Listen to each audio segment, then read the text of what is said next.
people, results and relationships are important. Of course, business results are important, but people are important as well. Welcome to the podcast about communication in business.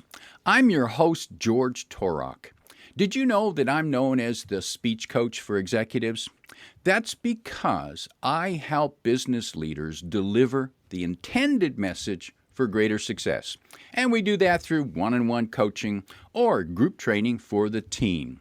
When you listen to this podcast, you will hear ideas and insights and perspectives from communication experts from around the world. My guest today is Martha Lawrence. Here's 3 facts that I think you should know of Martha. 1, she's a veteran book editor who has edited hundreds of books, including major bestsellers like Feel the Fear and Do It Anyway, and The 1-Minute Entrepreneur. 2, as the executive editor at Blanchard, she works side by side with business guru Ken Blanchard over 2 decades. And 3, she's an avid hiker and longtime yoga practitioner, which explains why she is calm. She can remain calm in the face of pressure. Martha Lawrence, welcome to your intended message. Oh, George, thank you so much for having me on the podcast, and I hope I can live up to that extraordinary introduction. I don't know how calm I am, but I just want to thank you for this terrific podcast. I am a big fan. There is so much good, actionable information on this podcast. So thank you for putting this out. My pleasure, and I know that listeners are going to gain even more actionable insights today from partway from the great Ken Blanchard, who taught so many managers and leaders how to better manage and lead. Martha, working with Ken Blanchard, much of that, his philosophy is got to either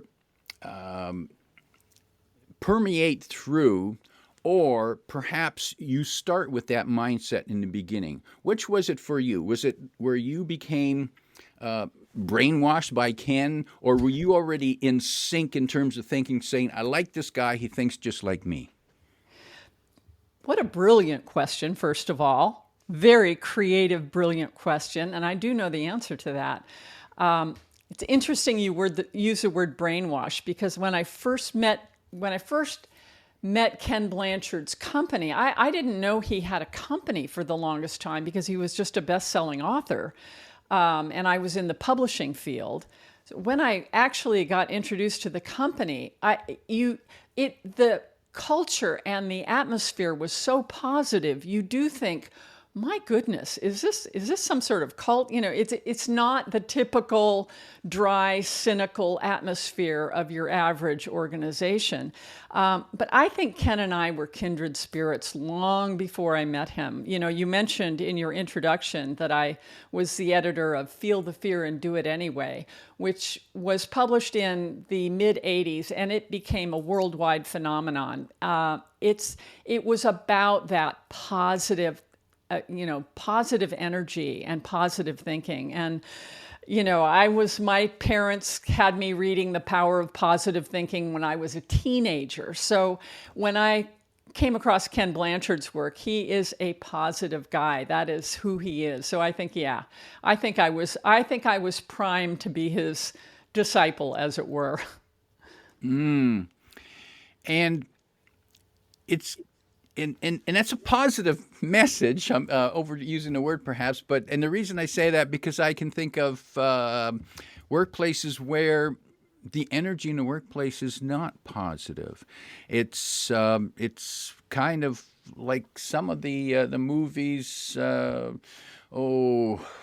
What comes to mind? And I'm also thinking of some of the experiences that I had in my past. Well, I'm thinking of that show Severance, George. I don't know if you've seen that. It's a brilliant show on Apple TV. It took the Emmys by storm, and it really is an examination of that sort of creepy corporate culture where, people are just objects resources, right? Just like capital and buildings. And that is not, Ken Blanchard is all about, people, results and relationships are important. Of course, business results are important, but people are important as well. And of course, it wasn't always that way. And during the Industrial Revolution, we learned to make things instead of people making crafts at home. They now came to a building where they worked together, whether it was manufacturing or in an office type environment. And the concern then was about efficiency, not about people's feelings. And then even during the 50s, in the 1950s, where there was growth, there was high demand after the war, everything's picking up. And again, it was, okay, efficiency. Let's manufacture, let's build, let's sell. And we didn't really care about how the people felt or if they had a nervous breakdown, or if they didn't show up, they got fired. If they didn't do the job right, we screamed at them. Ken Blanchard took a different view. And the title of your book, Catch People Doing Things Right, is, of course, his message. And I wonder if more managers and leaders need to know that phrase and practice it. Well, now you've hit on why I wrote the book. There are so many biographies out there of people who have done amazing, innovative things, like Steve Jobs and Elon Musk, and even Jack Welch, who, the former CEO of General Electric, who had the philosophy of just systematically eliminating the bottom 10% every year because that's efficient, right? And you touched on something too, that a lot of what we knew about management, back hundreds of years ago, management of large groups was primarily the military. And then you had the Industrial Revolution, where of course you had the assembly line and efficiency was king. But then something came along, technology, and suddenly you had a knowledge economy. And that is where it's the motivating people became more and more important, because you're not just producing widgets. You need to have people who are fired up about what your company is doing, and it requires a very different management style. So Ken Blanchard came along and developed his leadership ideas right during that time. He went to high school in the 1950s. He was teaching at the university in the 1960s and early 70s, and this is when this whole revolution was happening. So I go into that in the biography. It's actually a really interesting lifetime he's had. And in Ken's book, The 1 Minute Manager, he had there were three parts to become a 1 minute manager. Can you tell us about that and expand on that? Yeah, The 1 Minute Manager. Well, that book came along, when that book was published in 1982. Business books at that time were really long, dry, boring affairs. They were not fun to read. And along comes Spencer Johnson and Ken Blanchard, who co-authored this book, a business parable about a young man who's looking for an efficient manager, an effective manager. And he can't find an effective manager. And he said, what's the right management style? Is it autocratic, top down, or is it democratic? You let the inmates run the prison. And the 1 Minute Manager teaches 3 secrets. And the 3 secrets of managing are, first of all, you set 1 minute goals, because clear, actionable goals are the number one motivator of people. If people don't have a goal or a vision, they're not really very effective. And then once you have that goal set, along comes the second secret of the 1 Minute Manager, which is the 1 minute praising. And what you want to do is not set a goal and then watch people perform, and then the second they do something wrong, jump all over them and criticize them, because that actually shuts people down. What Ken and Spencer found is that praising people actually releases dopamine in the brain and makes you more effective. So you catch people doing things right. And then the third secret is when they do make a mistake, which people are learners, we all learn, we all make mistakes as we learn, you need to redirect them, the 1 minute redirect. Back in the day, it was called the 1 minute reprimand, but now things are so side by side, we don't have any of that, patronizing language in the book anymore. And I think I mentioned to you earlier that book was timely for me because I was a new manager in an organization, and at the same time, I had small children, and I was also taking our German Shepherd dog to training, and I found out that this idea of 1 minute, 1 minute praising, 1 minute redirect seemed to apply to all those three areas. Like it's not just in managing people in the office. Absolutely. We got some wonderful endorsements for Catch People Doing Things Right. But the first one was from Brene Brown, who wrote, of course, Dare to Lead. And she said somebody handed her the 1 Minute Manager when she was a new manager at AT&T back in the 90s. And that book taught her everything she knows about leading, about leading people. And she said Ken Blanchard was talking about vulnerability and love and leadership before any of us. And that's it. He's the original gangster. He's the OG on this leading with love business. It really was Ken who popularized these ideas. Some people might say three little steps. That's too simple. That's oversimplification. That doesn't work in the real world. What do you say to that? What I say to that is, no, of course it gets a little deeper than that. Like you don't want to, let's say you want to catch somebody doing something right. It's not a thing where you slap someone on the back and say, attaboy, attagirl, and that's going to change the way your operation is run. Of course not. People will see right through that. So even with something like a 1 minute praising, there's a way to do it. What you do is you watch what people are doing.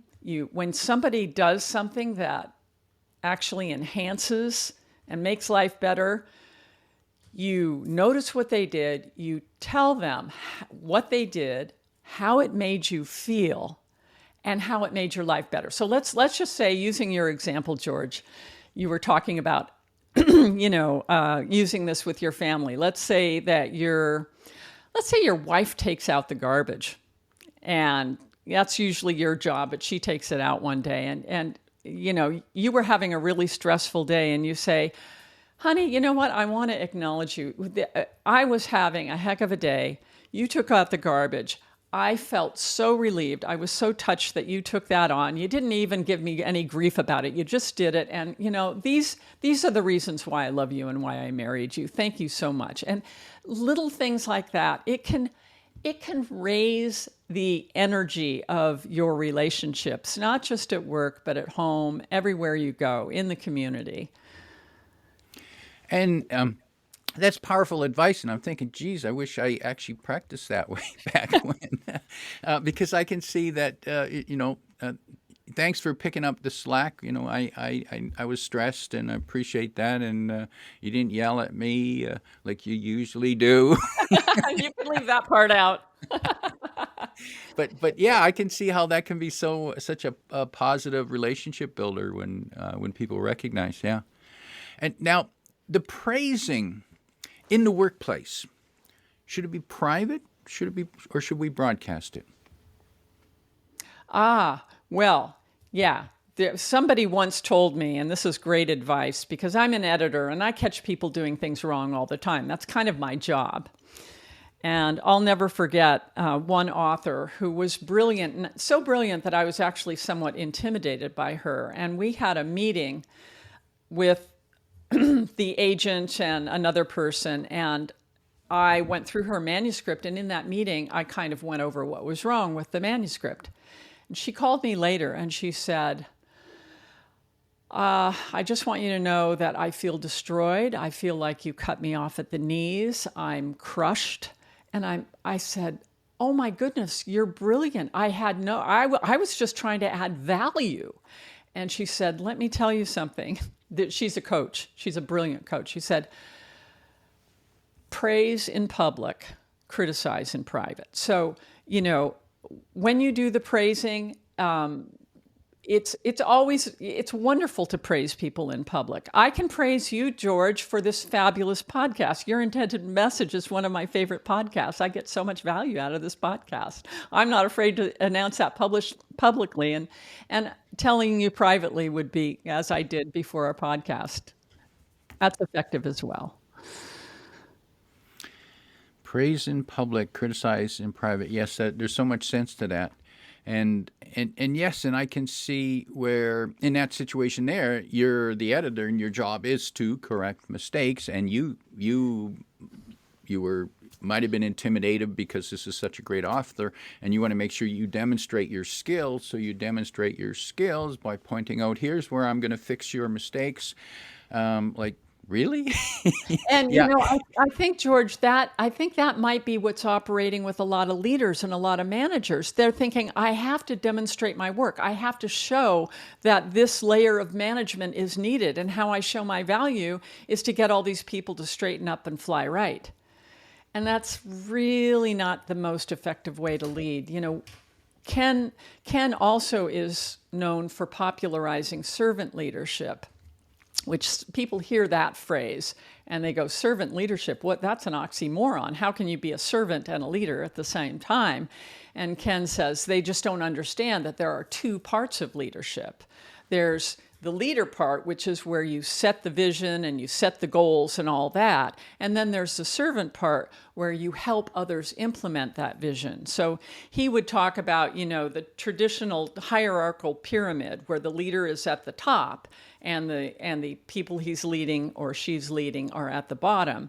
And when you do servant leadership, once that vision is set, you turn that hierarchical pyramid upside down, and now you as the leader are at the bottom and serving the people who are implementing that vision. So whatever you can do to make their jobs easier, and your job is to find out where they're stuck and to help them get unstuck.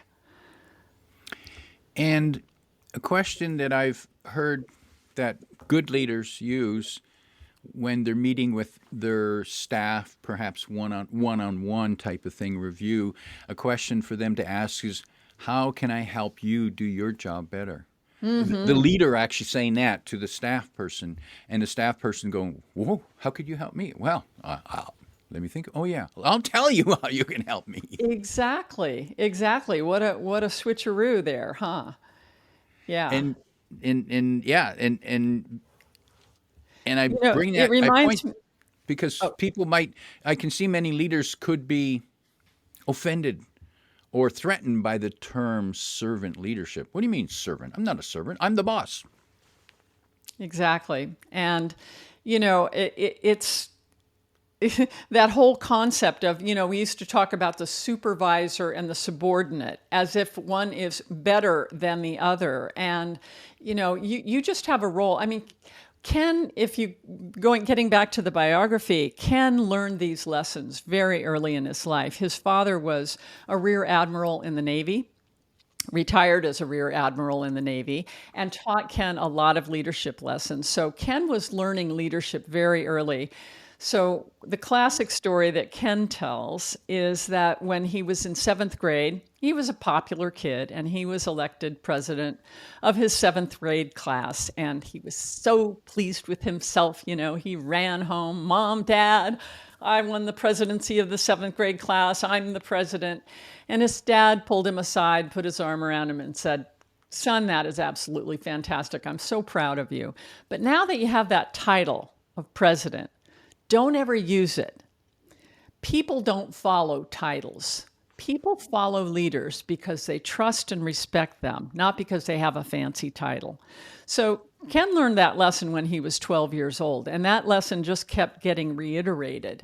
There was another time where his dad took him to, they lived in New York. He grew up in New Rochelle, New York, and his dad would often take him to Giants games. And there was one game where I believe it was the Giants who were playing the Cardinals. And he said, Ken, I want you to look at two players on the Cardinal team in particular.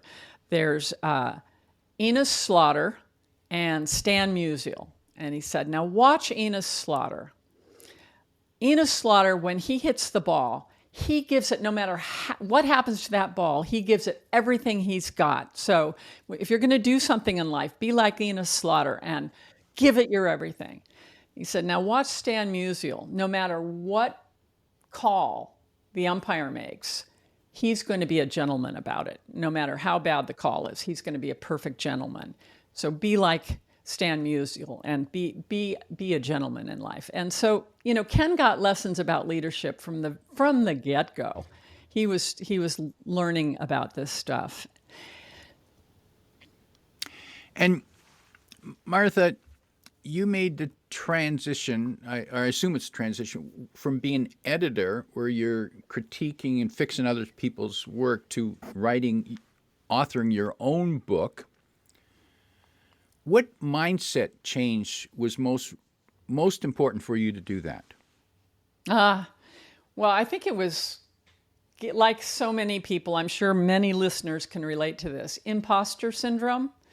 I'd been writing my whole life. I'd actually been doing, minor journalism and all that before I became a book editor. I started my editing career at Simon & Schuster in New York City in the early 80s and worked with some of the greatest legendary editors. So I really, and then I also came out to California, worked for Harcourt, became an acquisitions editor there, and really was pretty confident about my editing.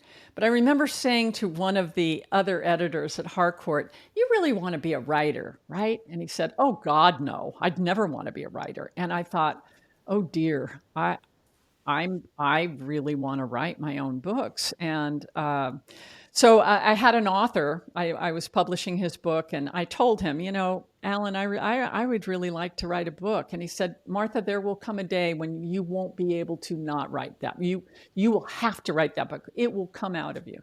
Well, what happened to me was I had some horrible experiences. A serial rapist broke into my house and raped me. And just so your listeners know, everything's okay. A year later, the police captured this guy and he went to prison. He had been convicted of serial rape in the past and served prison time for that. So I was just very unlucky that happened to me. I also had a former fiance who stalked me for a couple of years. I'm telling you all this because it introduced me to the criminal justice system. And one thing they tell you is, if you want to write what you know. Well, I knew all about the criminal justice system and bad guys and good guys. And so I started writing a series of mystery novels. And that's really how I got into writing. So it was the mindset that had to happen was things had to happen in my life where I really felt compelled to write. And then how I ended up writing with Ken Blanchard is that I was doing these mystery novels, and then along came 9/11, and the towers came down, and there was war, and there was talk of evildoers, and there was just so much negativity in the world. And I just had that feeling that I wasn't contributing to the greater good. And I honestly said, I want to do something that contributes to the greater good. And right about that time, I found out that Ken Blanchard, who I had admired for decades, was looking for help with his book program. And I just jumped at the chance to do that. Wow. And isn't it fascinating how sometimes we need to go through bad things happen to us, and we can turn it into a good outcome at some point. That's a wonderful example for people to learn from. That you decide. You can't control everything that happens to you, but you can decide how you'll make something of that. What doesn't kill you makes you stronger. Wow. And what kind of, I'm curious, and what has been the best thing, the best praise that you've received from Ken Blanchard? Oh, boy, I tell you, working for 20 plus years with a man who the American Management Association called, one of the greatest leadership authorities of the century. That is like having a ringside seat to a great mind.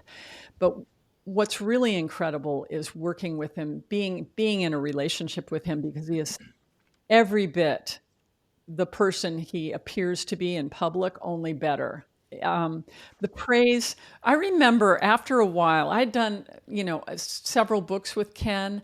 And suddenly, I think it was when we were doing the new 1 Minute Manager with Spencer Johnson, we decided that book needed an update, and it is now available, the new 1 Minute Manager. Get it if you don't have it.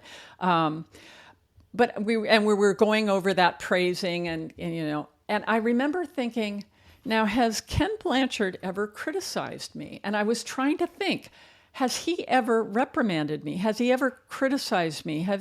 No, he has praised me and praised me and praised me. And I talked to him about it, and I said, Ken, there have been many times where I've done something stupid, but he didn't comment about that. It's like he just waited and put the emphasis on what I was doing right. So I've received so much praise. I mean, he tells me he loves me all the time.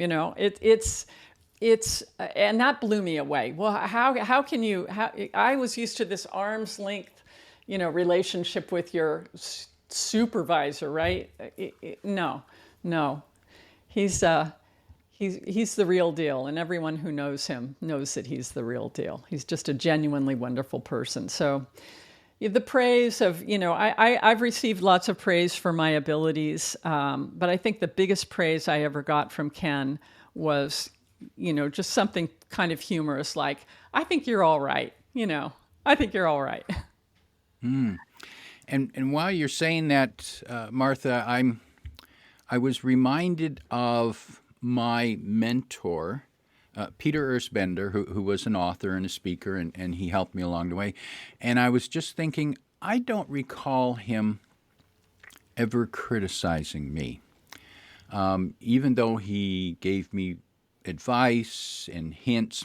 In fact, I remember, and it's funny how this one thing came early on in my speaking career. I recorded a video, a demo video, and it didn't turn out that well.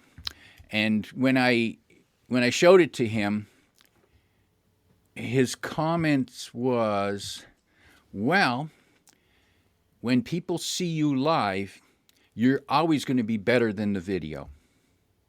Oh, wow. Amazing story. A reframe of the positive. Yeah. And I remember at the time, I was really embarrassed with the video, and I never and it turned out I never used that particular one because I was so embarrassed with it. I thought, because I was so nervous, I was so totally nervous in recording that, and he put a positive spin on that, and but I still didn't use it.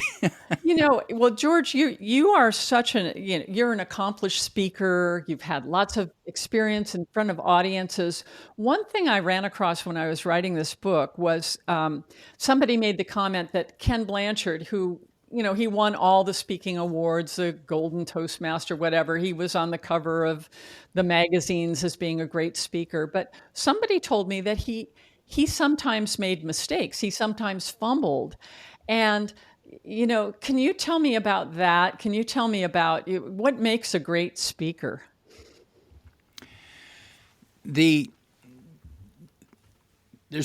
no question you can learn the techniques, but what makes a great speaker is being real, being in the moment, being comfortable with yourself, and being more concerned about your audience than you are about your performance. Wow. Great advice. Wow. So have you ever done that where you've made a mistake or kind of bumbled words in front of a large audience? Yeah. Oh, yeah. And how do you handle that? You if you said something wrong, you simply say, well, that didn't come out the way I planned. Let me try that again. Smooth. Love it. Yeah, and people will laugh with you. And so here's a secret of speaking. If you make a mistake and you fix it, acknowledge it and move on. Don't waste time apologizing. Don't say, well, well, that wasn't my fault. The light was in my eye. Forget all that crap. Just fix it and move on, and people will appreciate you more for having a flaw and being able to continue, because that's how they identify with you. They go, whoa, he's not so perfect after all. He's good, but not perfect, and he makes mistakes just like me. Yes, I love it. See, that's great. That's great actionable advice. I'm telling you, your intended message podcast. Learn it here, folks. And not only speakers, but clearly managers and leaders need to be able to make a mistake and fix it and move on. So they make a mistake. Perhaps they delivered a message, didn't come out the way they intended. Perhaps they make a bad decision. Perhaps they make a decision because they were pressured and they had to make an instant decision, and it turns out it was the bad decision. Well, they can fix it later, and they can say, I knew I had to make something, and I picked the wrong decision then. Let's fix it. That's exactly right. In fact, that reminds me, George, Ken wrote a book with Margaret McBride called The Fourth Secret of the 1 Minute Manager, and it was initially released as the 1 Minute Apology, because we all make mistakes. And so that book teaches people how to give a proper apology.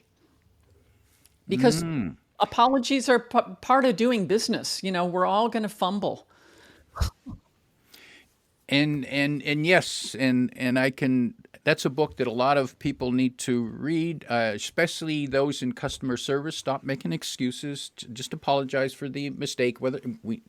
Doesn't matter whether your mistake. The corporation made a mistake. They treated this person wrong, even if it was a misunderstanding, and move on. And yes, those people in the complaint department, when you come in, I got a complaint. Well, the first thing they need to say, well, I'm sorry to hear that. Tell us about that. And that expresses understanding and empathy, and that's all people really want most of the time. They don't want to sue you. They just want someone to understand that you made a mistake and I was inconvenienced, and show me that you care. Yes. And it's like, I don't know why, but sometimes it's so hard for us to get our egos out of the way and just say, I'm sorry. Yeah, exactly. And maybe there's another book there for Ken, dealing with deflate the ego, and you'll be a better person, a better leader. Oh yeah, well he's actually written a lot about that. Ego stands for edging good out, and that's in fact one of the biggest problems in leadership today, is that people lead with ego instead of leading with values and good intentions and serving the purpose and the mission. Yeah. Martha, your book again, Catch People Doing Things Right, How Ken Blanchard Changed the Way the World Reads. And people can find that, I'm guessing, in all the regular bookstores. They can, and it's available as we're taping this. It's available for pre-order. It will be published October 21, but get your copy today.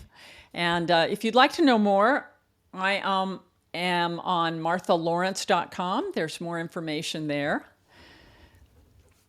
And you can find that link in the description below. You were going to add something to that? I was going to add, if people are interested about Ken Blanchard's work, he also has a website, kenblanchardbooks.com. You can find information about the 70 books he has published and given to the world there. And if anyone is curious about what the company Ken started, that's Blanchard.com. And there's something for everybody there, whether you're an individual looking to upgrade your leadership skills, or whether you're a large corporation needing a major initiative, they can help you out there. And those links are in the description. Martha, as we prepare to wrap up, imagine you're sitting down with a new leader who's heard of the 1 Minute Manager, and they have some doubts. What advice would you offer them? Perhaps 1, 2, or 3 pieces of advice to move ahead, even if they have doubts, and maybe they've tried some of these things before and it didn't work out well, how would you keep them on track? Yes. Well, first of all, I would listen to them and say, "Tell me about your doubts," and I'd want to hear all the doubts and all that. So, the next thing I would say is, now, if they have tried it and didn't work, I would have to find out why it didn't work. But for most people, I think they dismiss these ideas as it's too simplistic. But I would just say, try it. Even with yourself, start with self-leadership. Try 1-minute goal setting. Try, 1 minute praising. Acknowledge yourself. Don't just go from one task to the other and zoom to the end of the day. Take a moment to acknowledge, hey, good job. Add a girl, add a boy, pat yourself on the back. And then redirect when things aren't going. Just put that into action. I mean, it seems simple, but honestly, it will help get through your day. Valuable advice. My guest today is Martha Lawrence, reminding you to praise in public and criticize in private. If you like what you heard, tell your friends and post your 5-star review on Apple Podcasts, because that helps more listeners find us. Come back every week for more practical insights to help you deliver your intended message. I'm your host, George Torok.